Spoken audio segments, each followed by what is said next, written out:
Welcome back to the Bandwich Tapes. I'm Brad Williams. On this episode, I'm joined by Elizabeth Ziman of Elizabeth and the Catapult. When we recorded this episode, her album Responsible Friend was about to release. Well, it's out in the world now, and it's incredible.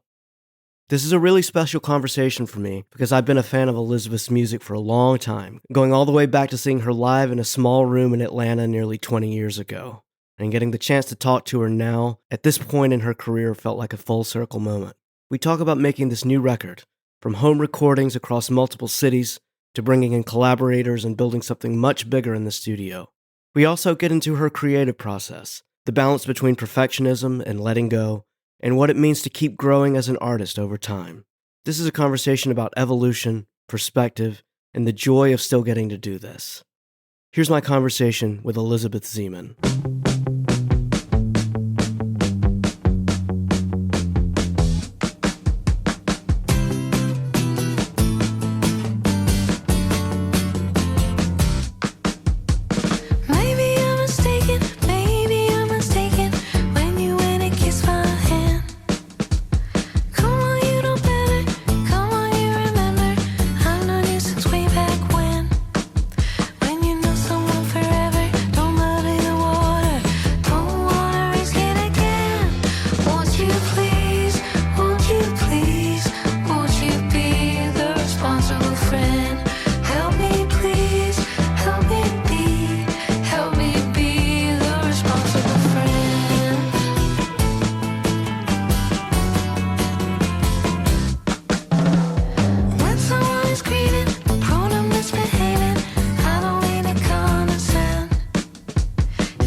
Elizabeth, it's a pleasure to welcome you to the podcast. How are things today? They're so good. I'm so happy to be here. This is my first interview for the record. Really? I know. That's awesome. It's crazy. I know. So I'm delighted to be talking to you about it today. It's almost release day. How exciting is that? It's wonderful. It's like pushing out, baby into the world. And you're just like, get out. I'm ready for you to get out. I'm kicking you out. Do your thing. How would you compare this project and the process of it to albums that you've done in the past? Well, they've all been really different. I think the most obvious answer to this is that I made Sincerely E, which was a pandemic record, like a lot of people made. I made it sort of, it's cliche, but this is what happened. I was isolated in my house. I was not working. I was able to make a record in a couple months myself, produced it, and then I put it out. And so that was, for me, that was very refreshing. That there wasn't this long setup. I didn't have a classic album release show.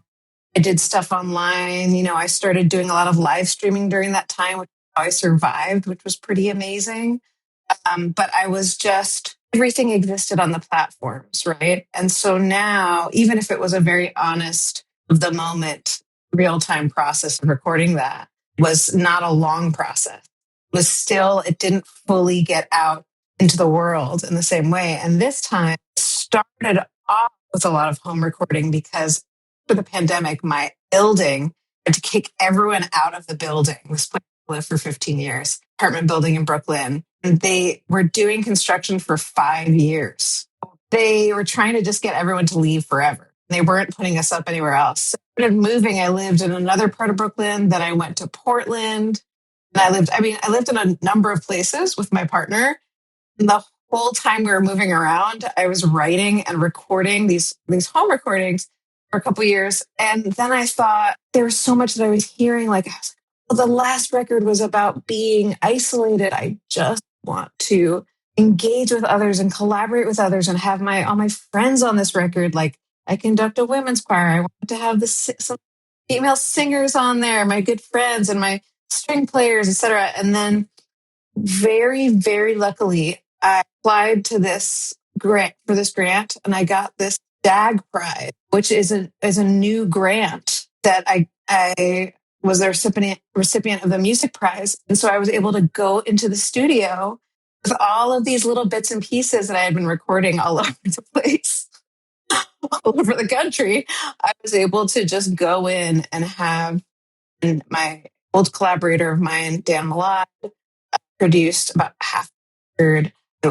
Worked on a lot of it alone. I worked on some of my partner living in different places, recorded in our living rooms as usual. So it's like this much more fully realized and much more collaborative effort is the long story long of this record. Times I feel very like I'm stuck in arrested development and everything else in my life. So if I can just have some growth musically, that's great. I do know that the ability now, there'll be certain songs. I've always been a very sort of compulsive, perfectionistic worker bee in terms of at least lyric writing. Like, for instance, the song 50/50, I didn't finish for years. I didn't feel like I was getting what I wanted to say in the verses enough. So it just kept rewriting over and over. Now I do have the ability. I also, I recorded this song, I Love You Still. It's the first song on the record. I wrote it after I'd recorded the album. I recorded it like really quickly. I just did a couple takes, sent to my friends to play some strings on. And it's the first song on the record. So I feel like the way that I know that I've grown is that I don't only obsess over everything. I have the songs that I just let live in whatever way they come out, Yeah. The first edition. Yeah, I think, having recorded a lot in the past, it is so tempting to just overanalyze everything to death, and it's at some point you have to just release it into the world and do it. And it's tough to not just completely buy into being, like you said, a compulsive perfectionist on these songs. Yeah. Well, yeah, and I think it's okay to be that way in certain parts of your life, as long as you're letting go in other parts of your life. I would say, as a performer, maybe when I'm in the studio or when I'm writing a song, it's mostly the rewriting of lyrics that I can get pretty obsessive about. When I'm singing on stage, when I'm playing on stage, most people would say I've never played this song the same way twice. And sometimes people don't like that, like members of my band sometimes. So I would say I have the parts of my life where I'm very say lovey, let's see how this goes. And then I have the parts of my life where I'm overanalyzing, Yeah. They all serve their purpose. They all have their place. Do you feel more freedom now as maybe as an artist than maybe you did 10, 15 years ago? Or does that piece kind of feel the same? The way that I look at getting to make music, the experience of getting to do it after playing. So my first record came out in 2009. It's going to be almost 20 years. I'm doing an album release show at Joe's Pub, which is where I had my first album release show. Like, really? I'm returning to Joe's Pub. I don't know if I had album release shows there since the beginning. And this retrospective experience of like how I was making stuff back then and how I'm making stuff right now, it just makes me realize I didn't know how, like, what a luxury it is to make music. Like, I just didn't get for a while. I mean, it was fun, but when I was first starting out, I was like, wow, this is really hard. And we all say that about our work and about this life and about, the climate we're living in.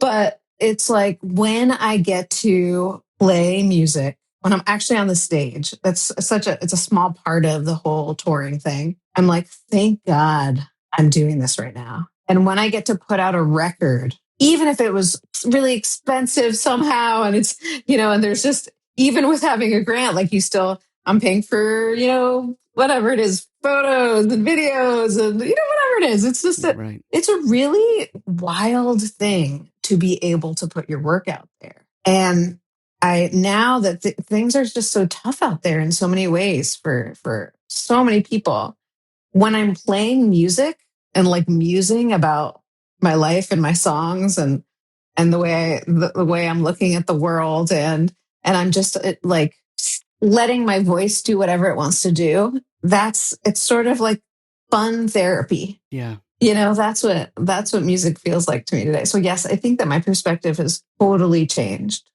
Yeah. Like I get to do this now. Yeah. Well, and I get to do it.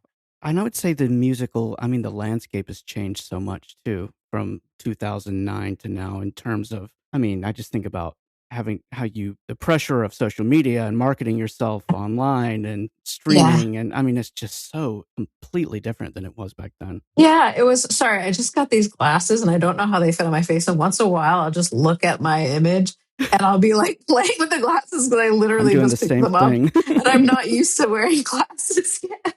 I really am growing up wearing glasses. I only can see. Yes.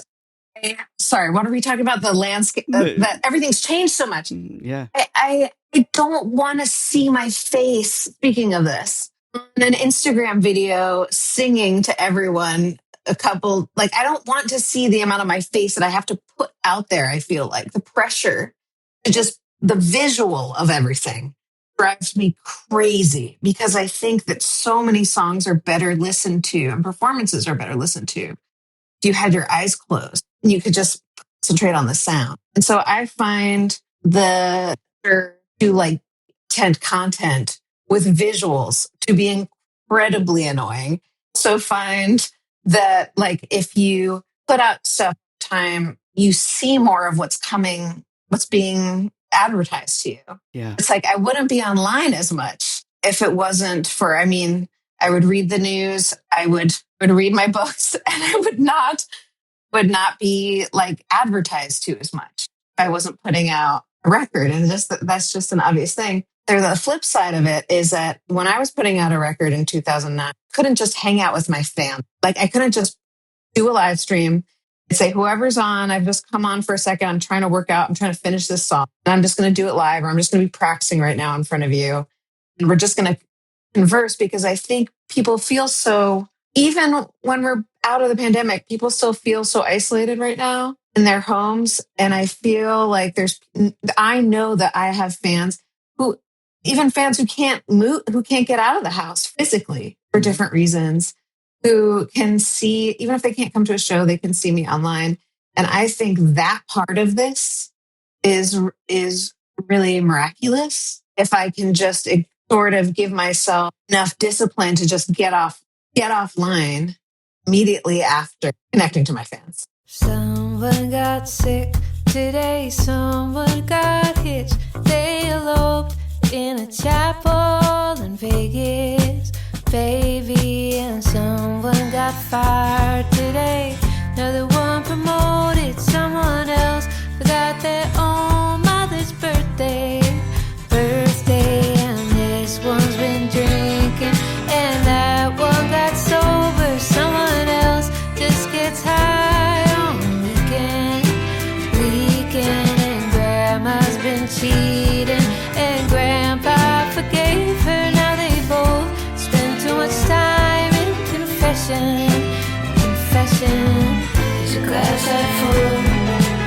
Out with the paper. Or is your glass half empty? Hug your mother, thank me later. As we wait for the dawning, wait for the F train, wait for the cosmos to swallow us whole. I was searching for life's meaning. It was 4 in the morning when a big sign above me said love would heal my soul. But who is gonna love me anyhow? I used to know a guy who knew a girl who knew someone who may know.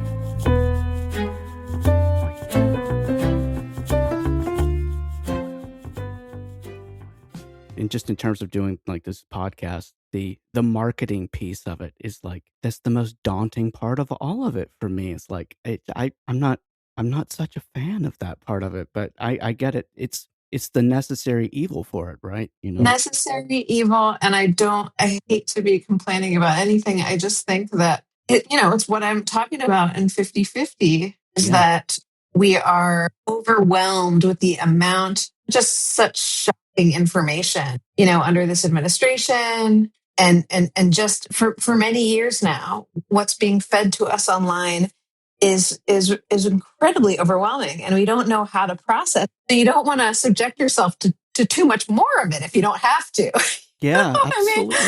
But it's still important to keep an ear to the ground. But I think everyone I know is just going to find some kind of balance. Record, obviously, again, like another beautiful thing about writing is that because I'm sharing it with you, I'm taking it seriously. It's not just a gift to myself, it's a gift to someone else. So I'm going to try to process the stuff that's happening in this personal way to me, and I'm going to work through some of it through the writing. And I'm not always, lucky enough to get that song where I'm doing that, but this one really was like, okay, this is helping me deal with, family members in and out of the hospital, my great aunt passing away, best friend with long COVID, my another good friend hitting on me, all of us suffering through this administration, all of this stuff. Like I was able to just like flush out and find a little bit of, I'm supposed to be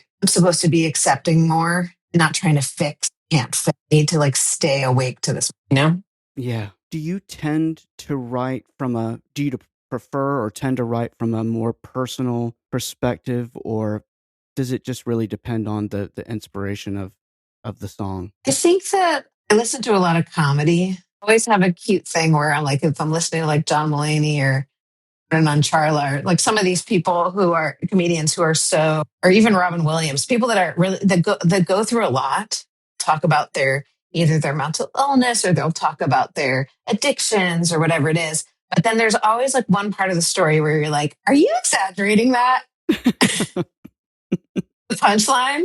I think that that's something like in my work where I'll be writing about something so personal, but it'll be, or something I'm experiencing, but it'll be through like the story of this fan who wrote to me and said, like, I'm a doctor during the pandemic. This is neat. Can you write a song for me about how just untenable all of this? And so when I'm writing about how hard they're working, maybe I'll add in like a couple lines about like how hard what I'm going through. And we're always kind of writing about ourselves, even if we don't know it, even if it's other people's stories.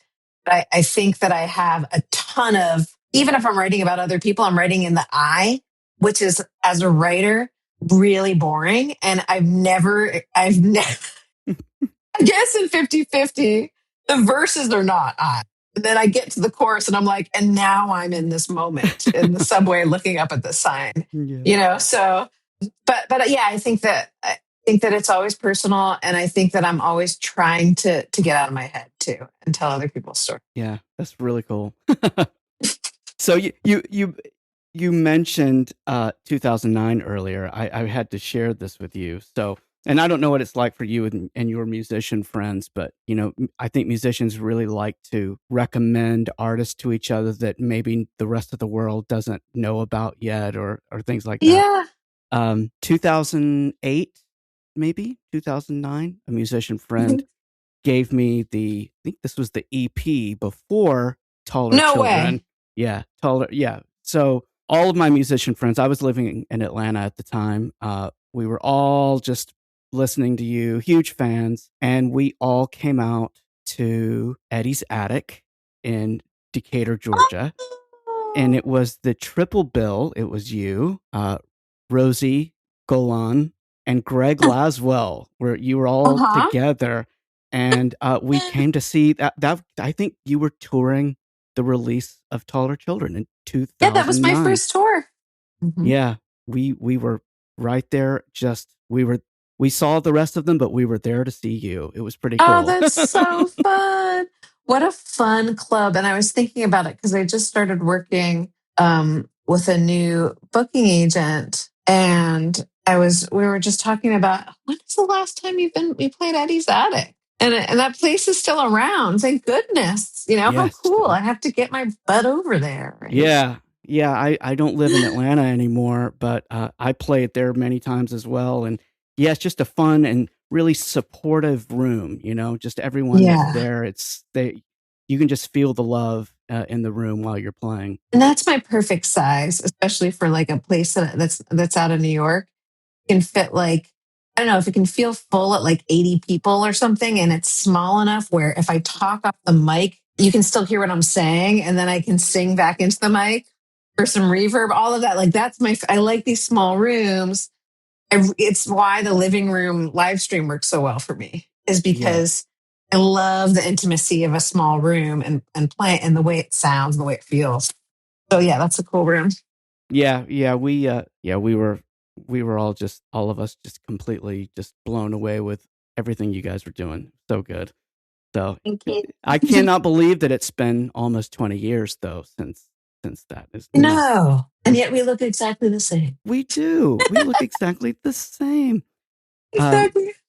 Yeah, absolutely. So I know you've had periods stepping away from releasing music, right? And what was that time for you creatively not releasing? Did you spend a lot of time just constantly writing? Do you take breaks from the entire Are you thing? talking about in between like sometimes it's 4 years, sometimes it's 5 years, Well, sometimes 3 years? Yeah. The truth is that usually at least half of that time is making the record. And then the other 2 years is raising money to make the record. Mhm. Yeah. I'd say. I mean, the things that I do when I'm not writing, I mean, for me, songwriting and getting to share my music, even if it is a thing that I know I've garnered fans over the years and I have people that have listened to it for a very long time, and I'm so grateful for that. But I did film scoring for pretty seriously for I don't know, like 7 years, 8 years. I was working with Paul Brill, his writing partner. He writes music for a lot of documentaries. We worked on some pretty incredible things. There's a Peabody Award right there for it's one of the films that we worked on. Like it's just, I'm sorry, just like sitting on my desk. But the truth is that, like, a little humble brag there.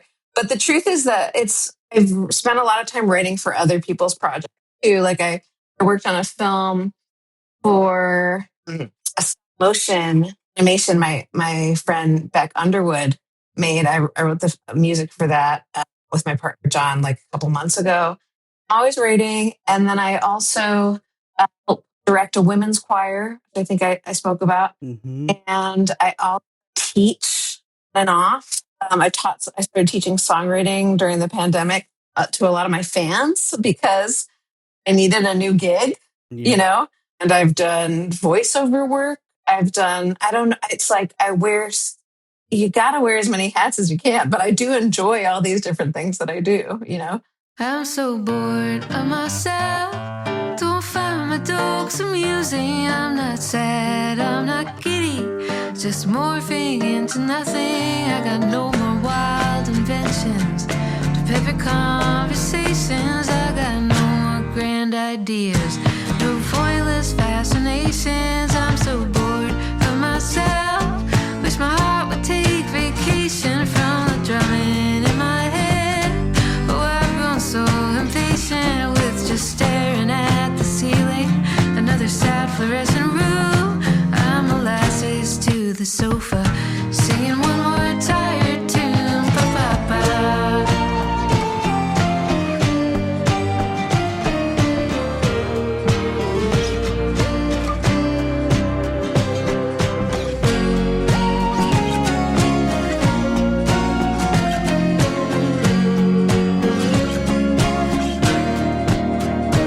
I'm standing up just to sit down. Standing up just to sit down. I'm standing up just to sit down. I'm getting all gussied up for the letdown. Standing up just to sit down. I'm standing up just to sit back down. Standing up just to sit down. I'm getting all gussied up for the letdown.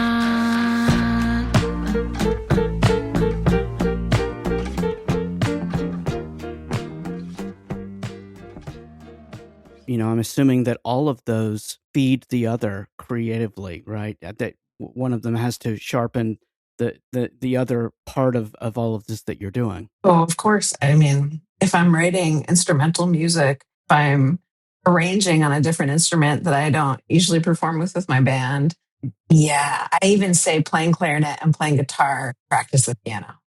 Because it I write on the piano, I don't practice it. But if I'm playing another instrument, I come to the piano in a very fresh way. And I listen to the counterpoint, the melody differently coming from another instrument. So I always think that, playing as many instruments, working in as many fields as possible, you can without becoming too exhausted to write your songs. It's always a good thing. Yeah. How did directing the women's choir, how did that opportunity come your way, and what has that experience been like? It started as a holiday choir with my friends Joy Askew and Lauren Balthrop. We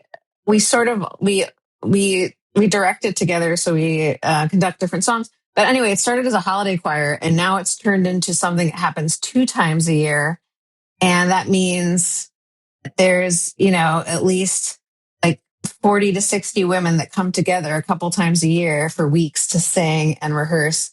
And sometimes we do our own music in the choir. I think that's a fitting thing to, for me to, instead of singing Go Away My Lover with just one other, Jeff Taylor or whoever I'm duetting with, if I have, a choir of women singing behind me, Go Away My Lover, it has a very different effect.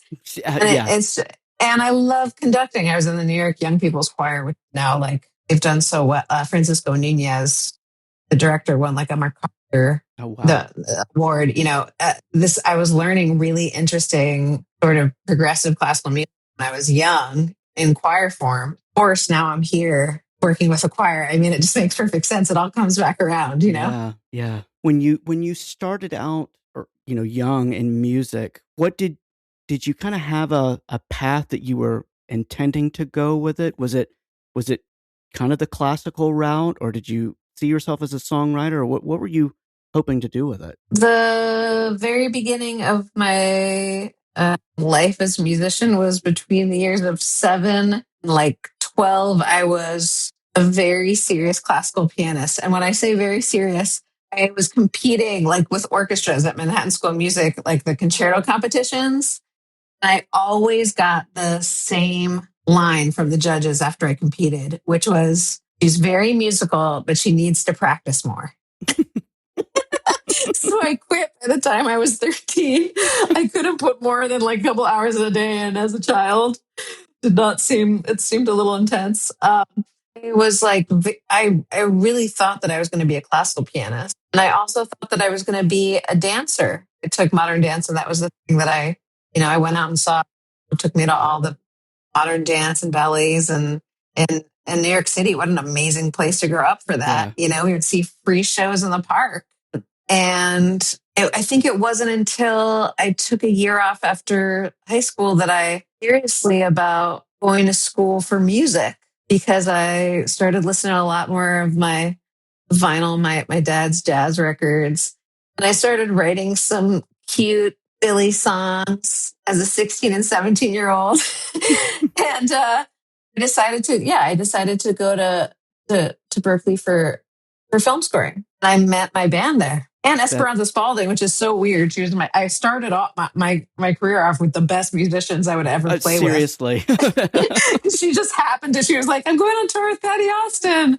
We're doing, an Ella Fitzgerald tribute. Do you want to try out for the band? And I was like, well, I'm doing composition, but maybe I can sing in this band. So, it all just came together naturally. Wow. I've had experiences younger in life that I'm so happy that I was young enough to not realize how overwhelming an experience should have been. Did it feel like that for you? I wouldn't have played with Esperanza if I wasn't just laissez-faire, it doesn't, I'm just playing my songs with you. Yeah, she was in my band called the Elizabeth Ziman Band. I think that's so funny. But just in terms of she was just starting to sing. She was like, I don't know, 15 or 16. I don't know how old she was when she was in Berkeley, but she was still a teenager. She wasn't even in college age yet. And she was already a virtuoso. But, I met Pete and Danny, who were the first trio iteration of the Catapult. Like, I think I started dating Danny, and he was my boyfriend at the end of school. and Pete was playing in a noise band with my friend Adam Minkoff, who I still play with. And I was just like, I don't know what it is about this noise band, man, but this math rock is pretty cool. And I would love to play with both of you. And the rest is, history. Now, Danny and Peter and Lucius, I still record with Danny after all these years. And, I think I'll be playing with Pete when I go to Portland in a couple of weeks. And I played with Adam for 20 years, so it's just, this stuff is like my partner's niece was like, can I have some musical advice about, and some advice about just college and what you think about Berkeley and what you think about music school. And I think I have a cliche answer, which is you get what you want to get out of it. I don't know. I have different thoughts about music school. You can get the same amount out of it if you just practice and study with the best teacher ever, especially if it's music or someone that inspires you. But I met so many people. I mean, the amount of Grammy winners, like there's St. Vincent to my right and like Esperanza to my left. And I remember just thinking with Annie, I had some day where I just felt really sick. I was playing a show with Annie and then Esperanza, and I was like, I don't know why, but I think everyone around me is like weirdly ingenious, like geniuses, but to like a level that I don't understand and I don't fathom, and I don't know if it's normal, and I feel a little overwhelmed by this. And it's like, of course you do. Like you just you're surrounded with such wonderful people, and I still am, but it's like, I've been really lucky in my life. I just happened to be in a studio when Gillian Welch was there. I just happened to be in Tony Berg's studio when they were visiting. And so then I asked them if they would play on or sing on The Other Side of Zero. And first they said no to a couple other songs. And then they said yes to The Other Side of Zero. So it's like, that didn't happen because they were fans of mine. It's like, there's a lot of luck and timing in the beginning of my career that was just like, it was very, very lucky, like heaven sent. I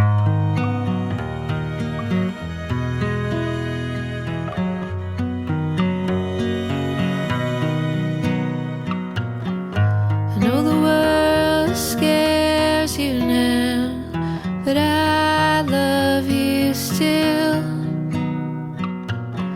I know you lost your will somehow, but I love you still. All your plans gone up in smoke, but I love you still. I know you care even when you say you don't, but I love you still. Love you still. Still then some, still, and then some more still.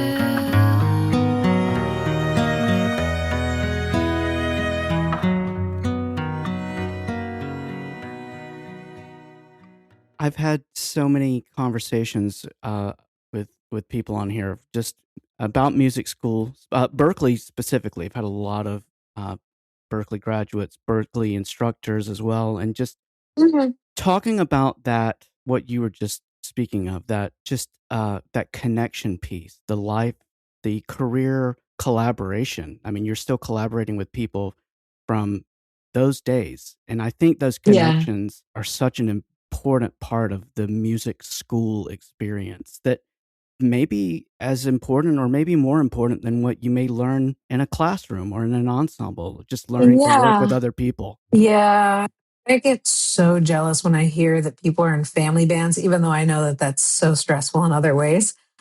Just the idea that, or you know, a lot of people that grew up in church or something and are playing every week with the same people, and it's like for a function, and you're born into this incredible harmonic prowess, you know. And I think I feel very lucky that I stuck with classical piano as long as I did. I still teach some classical piano, and I definitely was I have the chops from when I was a kid, even if I took all those years off, you know. And so I'm inspired by that. But I always am like, man, I can't imagine if so I'm now with John Titterington. He plays with Father John Misty, and he's a keyboard player, which is hilarious because we're both keyboard players and we're sort of inspired by similar things. He used to listen to my music. We met long time ago, and we're now dating. And I know that there's like a thing where you're like, do not be careful about making music with your partner. Like, I've been here. Don't like it's, you just have to be careful. But the thing is that it's so fun to just be in the house making music together. I can't It's even imagine. so fun to be like, hey, can I play this for you? And can you wait? And like to work on this last, it's my first film that I worked on with John, and to just be in the house and be able to like pass the baton. So like I'll work on a scene and then I'll say, hey, could you listen to this and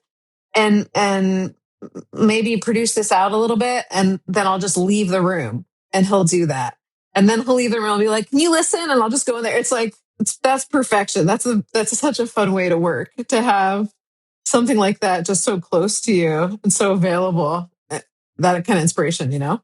That's amazing. Yeah. Yeah. I mean, I'm just sitting here thinking about my wife and I in that scenario.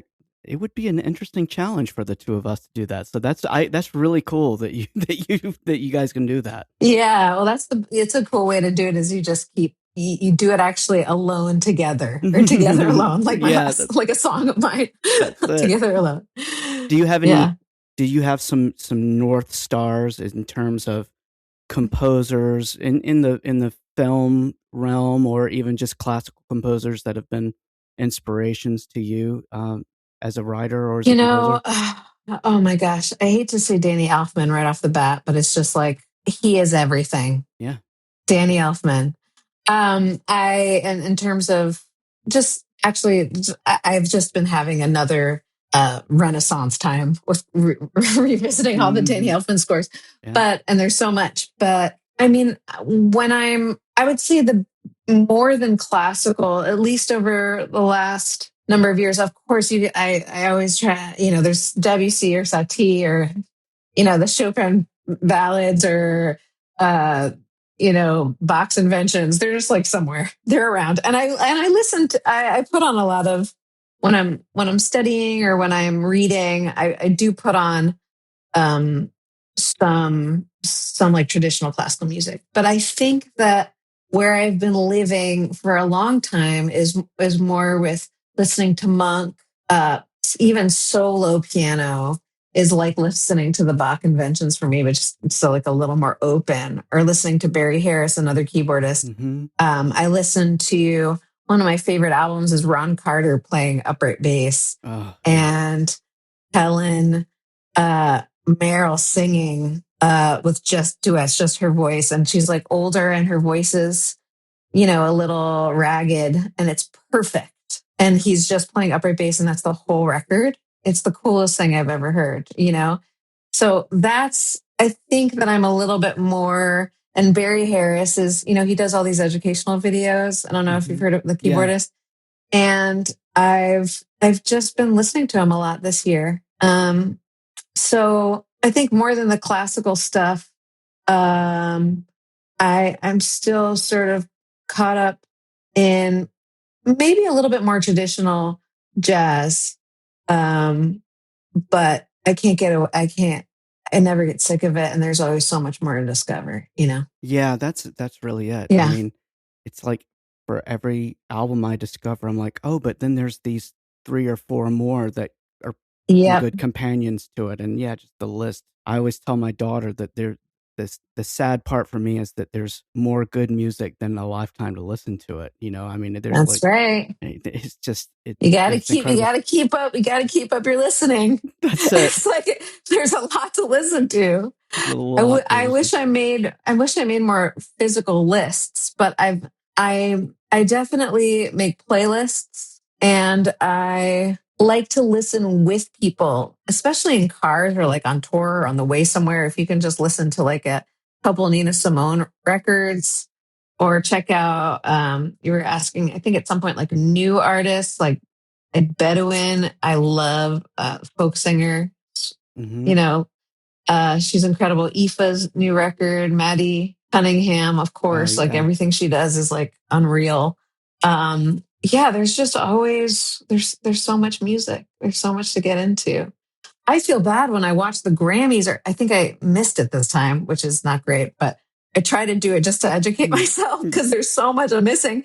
And I'll be watching, and like half of the names, and there's like 10 writers for every song or something. And I'll be like, I'm so embarrassed that I don't know so many of these writers and these people, but like I have to.